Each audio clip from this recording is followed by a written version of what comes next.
I'm 19 years old. It's going to be the first general election I can vote in. And in all the discussions I've had with people at work and the various things that I do, everyone seems to be set in their own mind. They don't want to hear what anyone else has to say, and they think what they think and just sort of dismiss anyone else who says anything.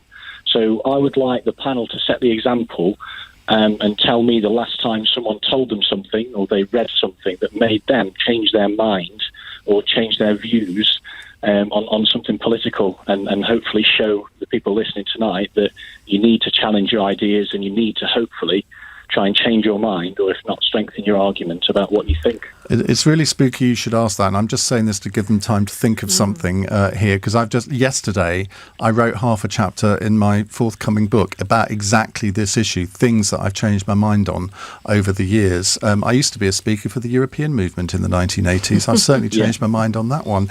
Matthew Elliott, can you think of anything? That's a really good question.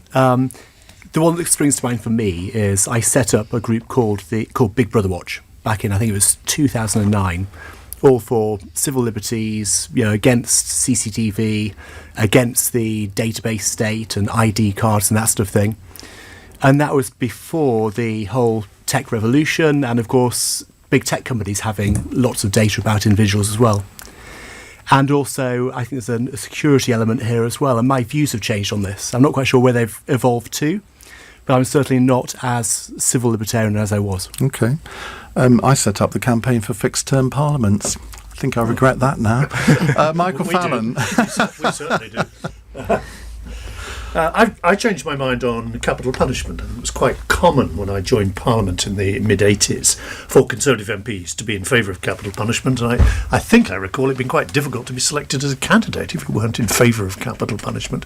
But I've changed my mind on that, as I think a lot of people have, not least because some of the unsafe convictions that followed, some of the terrorist atrocities that we saw in the 70s. And I think a lot of other people have changed their mind as well. And of course now it's beyond the pale. It's, I think, almost illegal under the European Convention of Human Rights in any event. But that is something I've definitely changed my mind. Siobhan. Yeah, I can think of two things actually. One is Heathrow expansion. I used to be in favour of Heathrow expansion, and now I'm absolutely not. I think if you believe there's a climate crisis, you absolutely have to make sure that runs through all of your policies, and it's probably the most important thing that as public leaders we should all do. And the other thing is legalisation of cannabis. I can't remember when I changed my mind on this, but I absolutely believe now that it is the right thing. I can promise you I wasn't, but I think it's absolutely for the safety of people, for the safety of Londoners. Obviously, that's where I'm coming from. It's not why should we legalise cannabis, it's why haven't we done it already? Laura. Do you know what? I'm sitting here thinking, blimey, I'm just going to confirm all their views that I can't think, but I'm really struggling. But what I would say about my politics is that, do you know what? I'm not sure you've changed my mind, but in that little break we just had, it was really interesting talking to you about what you said about zero hours contracts. I hadn't read your manifesto.